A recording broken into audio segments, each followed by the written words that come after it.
Hey, Michelle, I just want to show you a couple things on your course, kind of getting into I'd call B-level skills. Your C-level skills are, uh, you know, threaded discussions and kind of doing the basics with the course. So now we're going to get into some more advanced topics, but a couple of things that you will want to go in and update, hopefully, as soon as possible. Um, and let's see, let's go into your course. So MRI applications. Now, this is great. Good job on the images. Perfect. It looks like it's 275 pixels across. Nice picture. It looks really good. I like that a lot. Good job with that. But I also noticed that there was some old course news in here that I don't think you want. Um, and students are seeing all of this information, like week 4 follow up. That is in there. Why is that in there, you're wondering? Well, let me show you what's going on. You want to do this every time your course before it runs. You'll want to clean up your course news. You'll want to either delete course news items that maybe you just used one time, to address a specific situation, or reset course items that you want to use concurrent, over and over, recurrently, I should say. So, which is great because that's do it once and then have it go over and over again. And from the student's perspective, it's all new, even though you've done it before. So let me show you how to do that. All right, so course news, click on that. And from there, this is where you really manage all of your news items. So I'm just going to pick on this week 4 follow-up because I'm pretty sure you don't want that in there. The reason it's showing is right here. Reads the date of April 9th, 2013. Obviously, that date has passed, so it triggers that news item to show. So you will want to either change that date that it's going to trigger or delete it if you don't want it in there. And there's a little trash can up here that you can start deleting those items you don't want. But let me pick on this one. And I don't know about the other ones, so go in there and change them. But let's say that that April 9th and check them all out. I did actually look at one earlier, and I'm pretty sure you didn't want that, and I did change a date on it. But look through all these news items. Oh my gosh, even got some of my old news items in here. So, or that old spring update, get that out of there.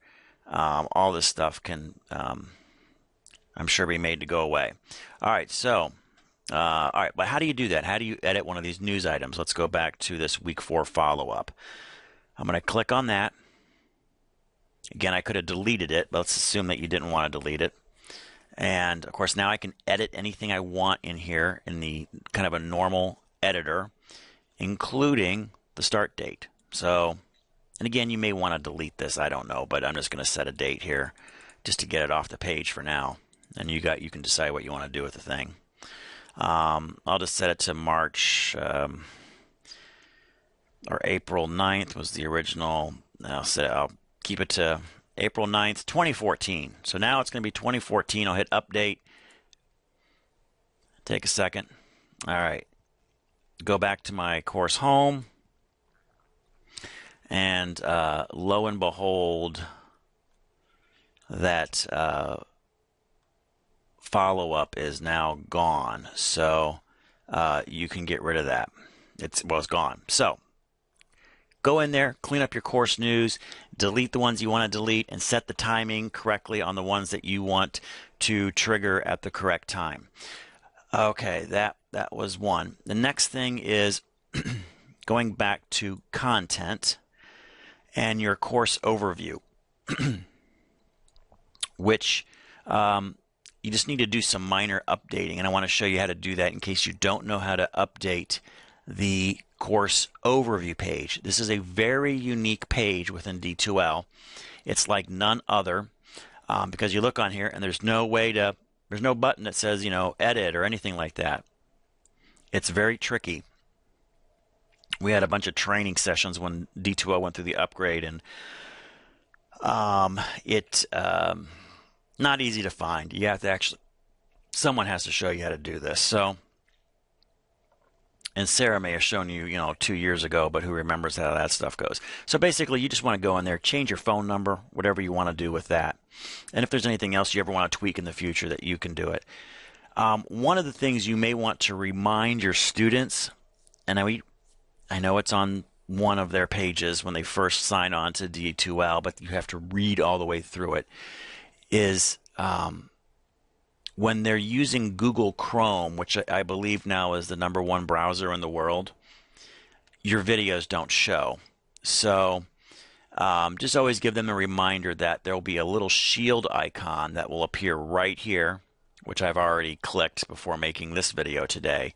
Because when I first signed on to your course, this is a completely blank area.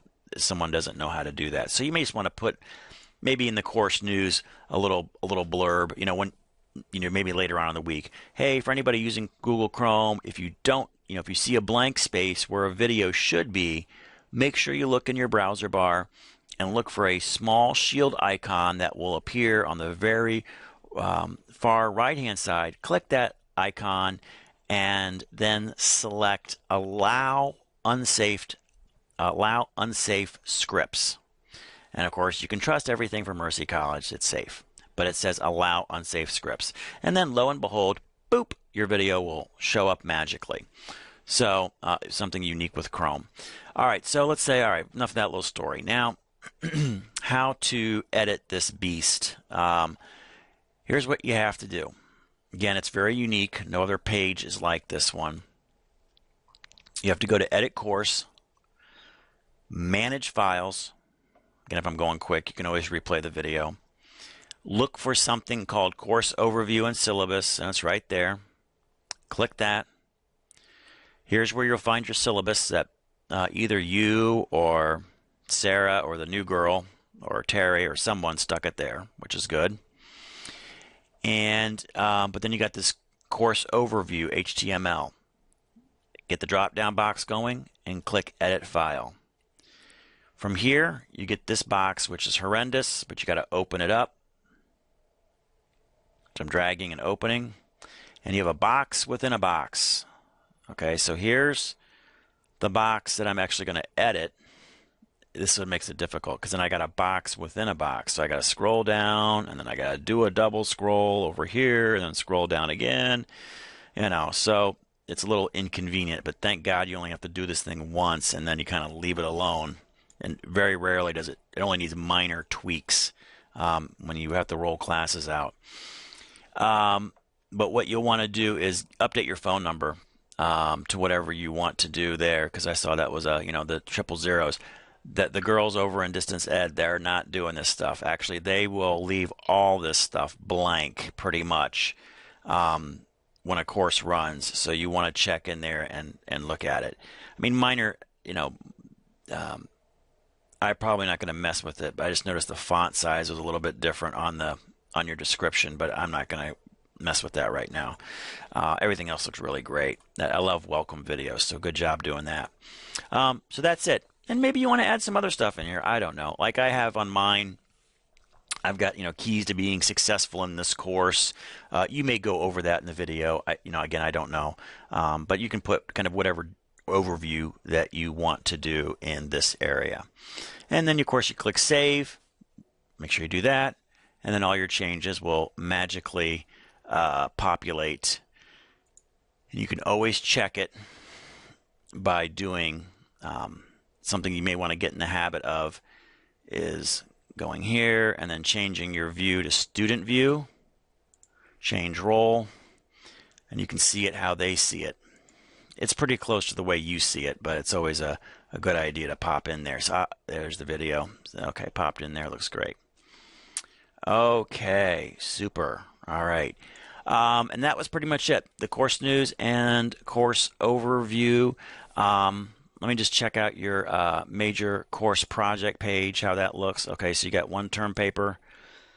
Term paper is due at the end of this module. Go to the assignment. Okay, good. That looks pretty good. Yeah, if you ever want to toss some pictures in there, I got some really cool term paper pictures. Let me know if you need any of that to beautify it a little bit. But other than that, that looks good. All right, that's pretty much it. Any questions, comments? You always call me whenever. Um, I'd be happy to fire up the laptop and go with you step by step. I'll post this on YouTube. It'll be a private link. I'll keep it on there forever, so you can always refer to it if you ever have any questions or want to do another walkthrough. So, looks good. Anything comes up, let me know. Thanks. Bye.